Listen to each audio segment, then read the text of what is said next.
प्रदेश विशेषमा आज हामीसँग हुनेछन् चीनसँग खरिद रासायनिक मल तातोपानी भन्सारमै थन्कियो, हिउँदे बालीलाई मल नहुँदा किसान चिन्तामा। बाराका नदीजन्य वस्तुको चरम दोहन, बस्ती नै प्रभावित हुँदा पनि नियमनकारी निकाय उदासीन। भूकम्पले जीर्ण, दोलखाको गौरी शङ्कर बाल गृहको पुनर्निर्माण भएन, बालबालिका जोखिममा। गोर्खाको सोराङमा मानिससँग झुम्बिन्छन् वन्यजन्तु, मानिस र वन्यजन्तु बीचको रोमाञ्चक मित्रता।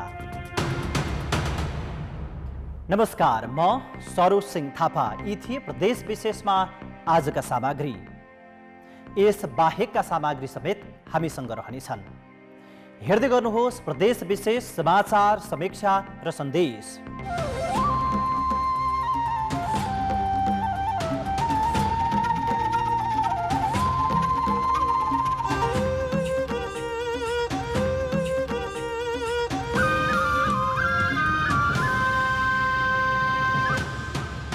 प्रदेश विशेष प्रेजेंटेड बाय एशियन पेंट्स।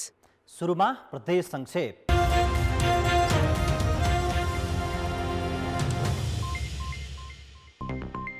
जंगली जनावरका कारण सिन्धुपाल्चोकका किसानले लगाएको किबी खेती नष्ट भएको छ। बाँदर, मृग र बँदेलले भर्खर फल लाग्न लागेका किबीका कलिला दाना नष्ट गरिदिएपछि किसान मारमा परेका छन्। किसानले लगाएका करिब 90% किबीका फूल र फल नष्ट भएका छन्। भक्तपुरको समग्र विकासका लागि स्थानीय तहका जनप्रतिनिधिहरू प्रतिबद्ध रहेको बताएका छन्।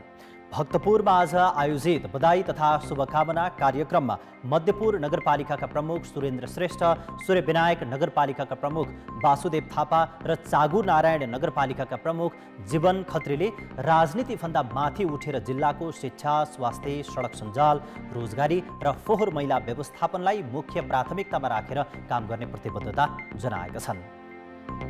किरात राई यायोखा जिल्ला कार्य समिति झापाले साकेला सिली उभौला पर्व आज समापन गरेको छ। झापाको कमल गाउँपालिकामा सम्पन्न उभौली पर्वमा झापा, इलाम, मोरङ र भारतको बागडोगाको समेत साकेला टोली सहभागी भएका थिए।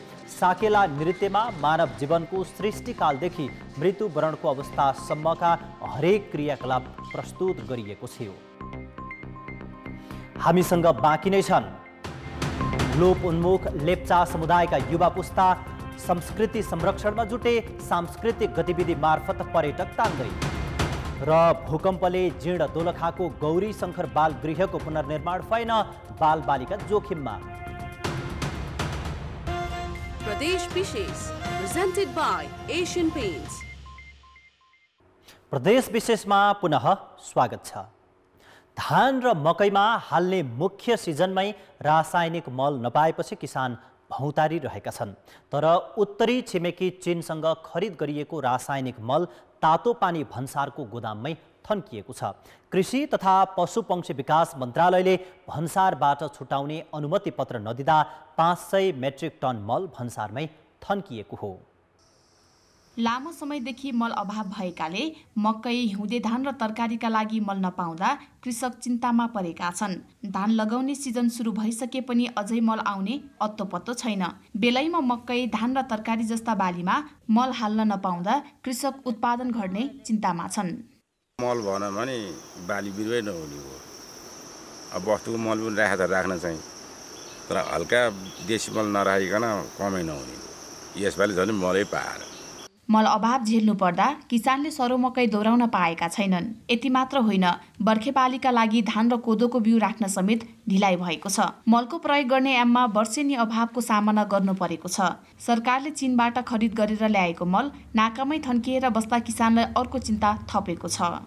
मकै दोहोऱ्याउन पाएको छैन, मकै सरोमा पनि हाल्न पाएको छैन, अनि बिउहरू राख्नलाई पनि मल राख्न पाएको छैन, अनि गोली भेडाहरू तरकारीहरूमा पनि राख्नलाई मल पाएको छैन। चीनले नेपाललाई पठाउनु पर्ने 980 मेट्रिक टन युरिया र 80 मेट्रिक टन डिएपी मात्र मौजात छ। यो मल मन्त्रालयको सम्झौतामा कृषि सामग्री कम्पनी र साल ट्रेडिङका लागि स्लिट ट्रान्सपोर्ट कम्पनी मार्फत भित्र्याउन लागि हो।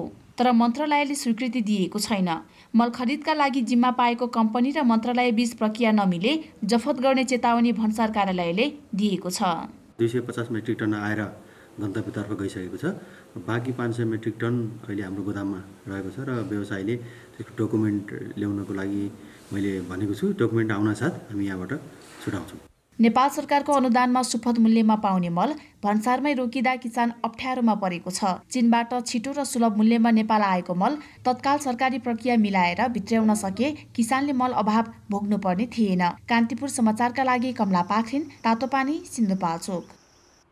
नदीजन्य पदार्थ दोहन नियन्त्रणको माग उठेको वर्षौं भइसक्यो। सरकारले नदी दोहन नियन्त्रण गर्न पटक पटक निर्देशन मात्र दिएको छैन, कारबाही गर्ने चेतावनी पनि दिँदै आएको छ। तर पनि नियन्त्रण हुन सकिरहेको छैन। नदीजन्य पदार्थ व्यवस्थापनको नाममा बारामा ठेक्का लगाइएका खोलाको चरम दोहन भएपछि स्थानीय नै आक्रोशित भएका छन्। तर पनि नियमनकारी निकाय कारबाही गर्नुको साटो तैचुप मैचुप गरेर बसेका छन्। नदीजन्य पदार्थ उत्खनन र बिक्री वितरणका क्रममा एक्साभेटर प्रयोग गरी ठेकेदारले बनाएको यो खाल्टो बाराको जितपुर सिमरा स्थित बालगङ्गा खोलाको हो। यस्तै खाल्टो ठेकेदारले पसाहा खोलामा पनि बनाएका छन्। ठेकेदारले मापदण्ड विपरीत खोलाको दोहन गर्दा बस्ती नै प्रभावित भएको भन्दै स्थानीय विरोधमा उत्रिएका छन्। रातको 2-3 बजेदेखि काम सुरु गर्ने र अनि हाम्रो सबै भत्काउने बिगार्ने बाहेक हामीलाई केही चासो भएन। हाम्रो यहाँ बस्नुलाई पनि अलिकति अप्ठ्यारो हुने भयो। हाम्रो मेन कुरा भनेको र हाम्रो यताबाट खोला छिर्यो भने उतापट्टि बस्तीमा घुस्ने भयो। हामीलाई लास्टै गाह्रो बनाइदिएको छ। वातावरणीय अध्ययन प्रतिवेदनमा नदीजन्य पदार्थ उत्खनन गर्दा सामान्यतया श्रममूलक प्रविधिको प्रयोग गर्नुपर्ने उल्लेख छ। मेसिनकै प्रयोग गर्नुपर्ने अवस्था आएमा निश्चित सीमा भित्र रहेर मात्र गर्नुपर्ने सरकारी मापदण्ड छ। तर ठेकेदारले त्यसको पालना गरेका छैनन्। सरकारी बजेटबाट बनाइएको एउटा ड्याम थियो, त्यो ड्याम पुरै बेचेर सत्यानाश। अब यहाँ एकजनाको एउटा बच्चाको डेथ पनि भयो होइन। अनि जनप्रतिनिधिहरू अलि बढी ठेकेदारको पक्ष पोषण गरेर बोल्ने। खोलामा 20 फिटभन्दा ठुलो खाल्डो बनाएर जथाभावी उत्खनन भइरहे पनि ठेकेदार भने त्यो कुरा मान्न तयार देखिँदैनन्। EIA गरेको लेभलिङमा पोइन्टमा राखेर लेभलिङमा हामीले खन्दै आएका छौँ। अब काहीँ पोहोरको गहिरो खना देख्दाखेरि त्यही नजिकमा आउँदा गहिरो र डाँडो देख्दा अलिकति फरक दृश्य उहाँहरूले देख्नुभयो। मापदण्ड विपरीत लगातार खोला दोहन भएर बस्ती नै जोखिममा पर्ने देखिएपछि जनप्रतिनिधि र स्थानीयवासीले जितपुर सिमरा उपमहानगरपालिका र जिल्ला प्रशासन कार्यालयलाई नियन्त्रण गर्न अनुरोध गरेका छन्। तर उपमहानगरपालिका र प्रशासन कार्यालयले बेवास्ता गरेको जनप्रतिनिधिको आरोप छ। अराजक देखेपछि मैले स्थानीय प्रशासन सिडिओ साहेब, यहाँको चाहिँ हाम्रो नगरको कार्यकारी अधिकृत ज्यू, तपाईको चाहिँ इन्जिनियर लगायत साथीहरूलाई चाहिँ जानकारी गराएँ र तपाईहरु तुरुन्त अनुगमन गरेर यसलाई रोक्नुपर्छ भनेर चाहिँ मैले भने। उहाँहरू आज भोलि भन्दाखेरि यो खोला अनुगमन गर्नलाई उहाँहरूको चाहिँ समय मिलेन। सम्झौताका शर्तभन्दा फरक किसिमका गतिविधिहरू भएका रहेछन् भने त्यसलाई हामी अनुगमन गरेर निरीक्षण गरेर अवलोकन गरेर कानुनी दायरामा ल्याएर कारबाही गर्छौँ। नदीजन्य पदार्थ व्यवस्थापनका नाममा बाराको जितपुर सिमरा उपमहानगरपालिकाले चालु आर्थिक वर्षका लागि पसाहा, दुधौरा र बालगङ्गा खोलाबाट झण्डै 70 लाख घनफिट गिट्टी, ढुङ्गा र बालुवा उत्खनन गरी बिक्री वितरण गर्न ठेक्का दिएको छ। तर अनुगमन नहुँदा जथाभावी दोहन हुने क्रम बढेको हो। कान्तिपुर समाचारका लागि बारा सहकर्मी रमेश ठाकुरका साथ उपेन्द्र ठाकुर, वीरगञ्ज। जोखिममा परेका बालबालिकाको संरक्षण गर्ने दायित्व सरकारको हो।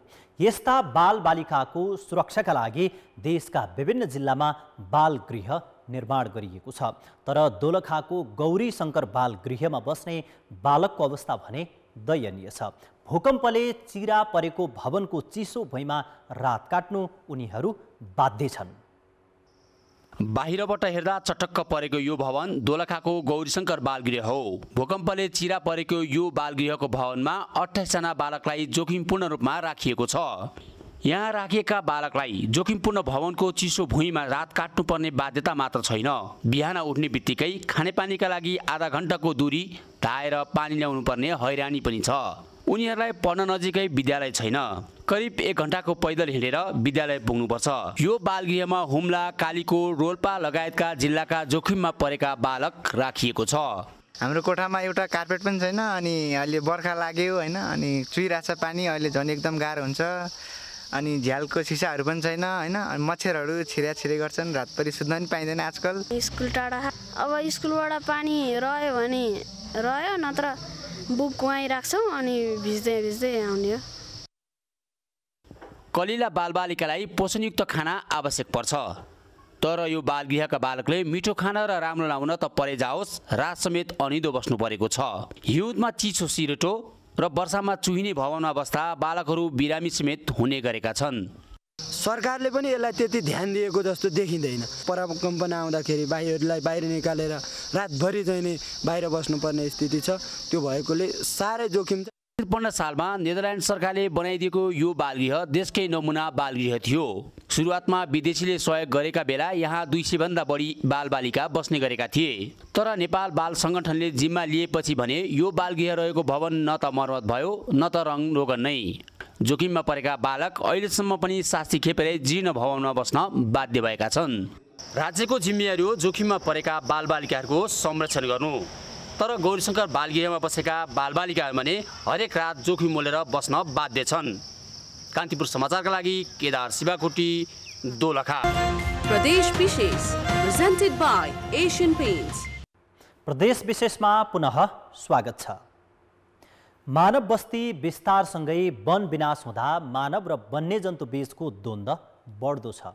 वन्यजन्तुले आक्रमण गरेको, बालीनाली सखाप पारेको भन्दै धेरै ठाउँमा मानिसले धपाउने र मार्ने गरेको पाइन्छ। तर मनासलु संरक्षण क्षेत्र समेत रहेको गोर्खाको चुमनुब्री गाउँपालिकाको सेराङमा भने मानिस र वन्यजन्तु बीचको सम्बन्ध फरक र उदाहरणीय देखिएको छ।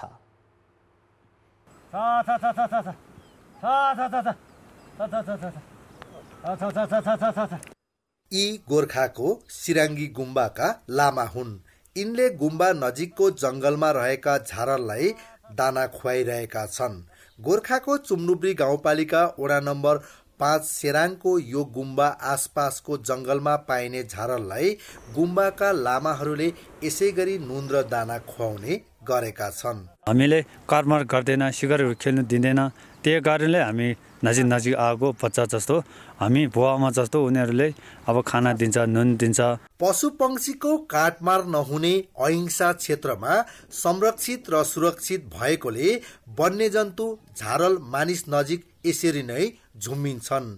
त्यति मात्र होइन, गुम्बाका लामा र आनीहरूले खाना खाने समयमा बाँकी रहेको खाना खान नै झारलहरू गुम्बा नजिकै आउँछन्। हिमालको फेदी र जङ्गलको बीचमा पर्ने यो ठाउँमा एउटा गुम्बा र आवासीय विद्यालय मात्र छन्। दिन प्रतिदिन उनीहरूलाई एउटा केही खुवाएर चाहिँ एउटा राम्रो गरेर पाल्ने यस्तो व्यवस्था गरेको छ। गोर्खाको चुमनुब्री गाउँपालिका मनासलु संरक्षण क्षेत्रमा पर्छ। राष्ट्रिय प्रकृति संरक्षण कोष अन्तर्गतको मनासलु संरक्षण क्षेत्र आयोजनाले 2055 साल पुस 13 गतेदेखि प्राकृतिक स्रोत तथा वन्यजन्तु संरक्षणका लागि यस क्षेत्रमा काम गर्दै आएको छ। यो क्षेत्रमा वन्यजन्तु बढ्नुको अर्को पाटो के अहिंसा क्षेत्र पनि हो। मनासलु क्षेत्रमा 2150 वटा झारल, 956 वटा नाउर, 30 वटा घोरल, 8 वटा कस्तुरी र 4 वटा थार रहेको मनासलु संरक्षण क्षेत्र आयोजनाले जनाएको छ। वन विनाश र चोरी सिकारीका कारण वन्यजन्तुको जीवन नै सङ्कटमा परेको छ। तर गोर्खाको मनासलु संरक्षण क्षेत्रमा भने मानिस र जङ्गली जनावर बीचको मित्रता यस्तो छ। कान्तिपुर समाचारका लागि भीमलाल श्रेष्ठ, सेराङ, गोर्खा। आधुनिकताले छपक्कै छोपेको हाम्रो समाजका पुराना रीतिथिति र संस्कृति ओझेलमा पर्दै गएका छन्। मुख्य गरी अधिकांश क्षेत्रमा युवा पुस्ता नै संस्कृति र परम्परा संरक्षणमा उदासीन रहेको पाइन्छ। तर लोप उन्मुख अवस्थामा रहेको इलामका लेप्चा समुदायका तन्नेरी भने रहरलाग्दो गरी संस्कृति संरक्षणमा जुटेका छन्। इलामको रोङ गाउँपालिका 3 चिन्डेपानीकी सबिना लेप्चा राजधानीको त्रिदेव मल्टिपल क्याम्पसमा स्नातक दोस्रो वर्षमा अध्ययन गर्छिन्। सानैदेखि आफ्नो जातिको संस्कृति संरक्षणमा लागेकी उनी बिदामा गाउँ आउँदा जातीय पोसाकमा ठाटिएर सांस्कृतिक गतिविधिमा सहभागी हुन हौसिन्छिन्। उनी जस्तै यो गाउँका दर्जनौं तन्नेरीहरूले लेप्चा जातिको संस्कृतिलाई उदाहरणीय ढङ्गले बचाएर राखेका छन्। हामीले नि अब जोगाएन भने अब अरूले कसले जोगाउने पछि अब हामीले चाहिँ पहिलाको अब हुनुहुन्छ बुढापाकाहरू हुनुहुन्छ उहाँबाट सिक्दै हामीले थोरै सिक्दै अनि हामीले नि अब यस्तो गर्नुपर्ने रहेछ है भनेर बुझेर चाहिँ अब हामी सबैजना लागि परेको छौँ। हामीले अरू केहीमा नसके पनि हामीले सांस्कृतिक नाच देखाउन हामीले यो ठाउँमा मात्रै नभएर बाहिरको ठाउँहरूमा गएर नाचहरू देखाइरहेका छौँ। चिन्डेपानी क्षेत्रमा 2 दर्जन जति लेप्चा जातिका घर छन्। गाउँको बीचमा उनीहरूको धार्मिक स्थल छ। त्यहाँ नजिकै लेप्चा सङ्ग्रहालय पनि निर्माण भइरहेको छ। यही क्षेत्रमा उनीहरू नियमित भेला हुन्छन् अनि आफ्ना सांस्कृतिक गतिविधि गर्छन्। उनीहरूको यो अभियान हेर्न टाढा टाढाबाट पर्यटक पनि आउने गरेका छन्। राष्ट्रिय जनगणना 2068 को तथ्याङ्क अनुसार लेप्चाको जनसङ्ख्या 3445 रहेको छ। यीमध्ये अधिकांश लेप्चा समुदायको बसोबास माइपूर्व इलाममा छ। प्राचीन शासक मानिने लेप्चा जाति यो क्षेत्रको पहिलो बासिन्दा भएको समुदायका अगुवाको भनाइ छ। लेप्चा जाति खास गरेर यो नेपालमै चाहिँ यो उत्पत्ति भएको जाति हो। चेतना विस्तार र राज्यले दिएको सेवा सुविधाका कारण लेप्चा समुदायका युवा युवती प्राविधिक शिक्षा आर्जनमा लागेका छन्। राष्ट्रिय सम्पदाको रूपमा रहेको संस्कृति जोगाउन उनीहरूले देखाएको उत्साह र जाँगर सबैका लागि उदाहरण बन्न सक्छ। कान्तिपुर समाचारका लागि विप्लव भट्टराई, इलाम। प्रदेश विशेष आजका लागि यति नै। प्रदेश समाचारहरूका साथमा भोलि फेरि आउनेछौँ। कान्तिपुर टेलिभिजन हेर्दै गर्नुहोला। नमस्ते।